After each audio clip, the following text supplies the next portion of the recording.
নমস্কার বন্ধুরা, আজকে আমি শেয়ার করছি আলু সজনে ডাঁটা দিয়ে রুই মাছের ঝাল।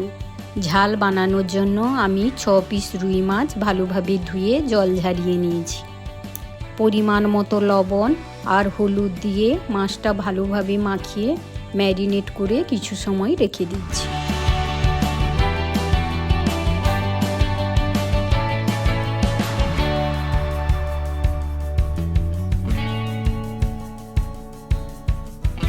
আমি আলু আর সজনে ডাঁটা লম্বা লম্বা করে কেটে ভালোভাবে ধুয়ে পরিষ্কার করে নিয়েছি।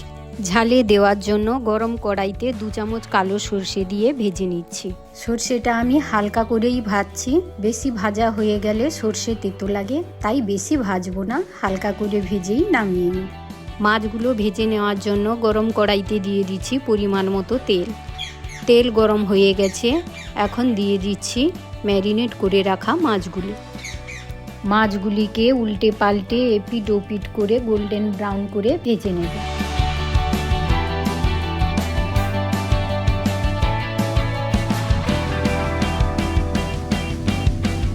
একটি মশলা তৈরি করব, তার জন্য মিক্সির জারের মধ্যে নিয়ে নিচ্ছি 1 চামচ জিরে, 1 চামচ ধনে, 1 চামচ পানমৌরি, তাতে পরিমাণ মতো জল দিয়ে একটি মিহি পেস্ট বানিয়ে নেব।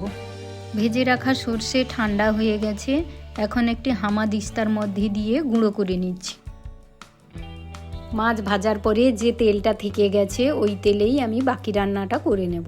গরম তেলে দিয়ে দিচ্ছি 2টো তেজপাতা, 1/2 চামচ পরিমাণ রাঁধুনি, 3টে কাঁচা লঙ্কা।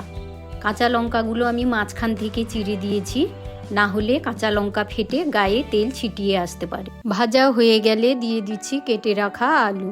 আলুগুলিও ওই তেলে ভালোভাবে ভেজে নিচ্ছি। আলুগুলো 2-3 মিনিট ভেজে নিয়ে দিয়ে দিচ্ছি পরিমাণ মতো লবণ আর হলুদ, ভালোভাবে মিশিয়ে দিলাম।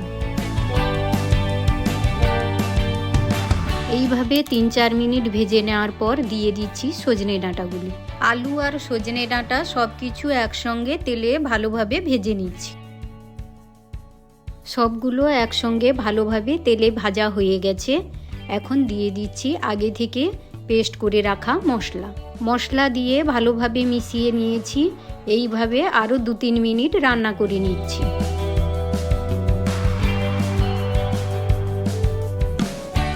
দিয়ে দিচ্ছি 1/4 চামচ চিনি।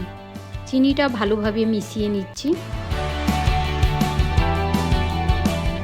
একটা টমেটো ছোট করে কেটে নিয়েছিলাম, দিয়ে দিচ্ছি, ভালোভাবে মিশিয়ে নিলাম।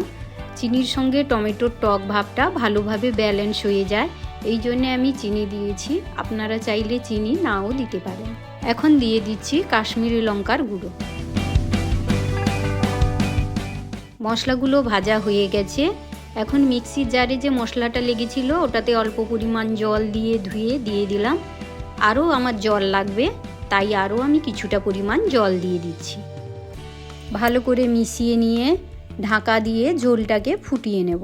মাঝে মাঝে ঢাকা খুলে আমি সবজিটা নাড়িয়ে দিচ্ছি। এইভাবে 3-4 মিনিট ফুটিয়ে নেওয়ার পর দিয়ে দিচ্ছি ভেজে রাখা মাছগুলি। তার উপর ছড়িয়ে দিচ্ছি ভেজে রাখা সর্ষে গুঁড়ো। ভালো করে মিশিয়ে নিয়ে আরও কিছু সময় ধরে আমি রান্না করে নেব, যতক্ষণ না ঝোলটা গা মাখা হয়ে যাচ্ছে।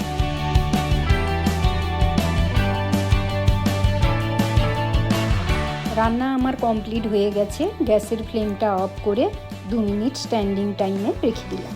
বন্ধুরা, রেসিপিটি কেমন লাগলো অবশ্যই কমেন্ট করে জানাবেন। ভালো লাগলে লাইক এবং শেয়ার করবেন। বেল আইকন অবশ্যই প্রেস করে দেবেন, যাতে নোটিফিকেশান পাওয়া মাত্রই আপনি দেখে নিতে পারেন। এই ধরনের আরও নতুন ভিডিও দেখার জন্যে চ্যানেলটিকে অবশ্যই সাবস্ক্রাইব করবেন। সম্পূর্ণ ভিডিওটি দেখার জন্য ধন্যবাদ।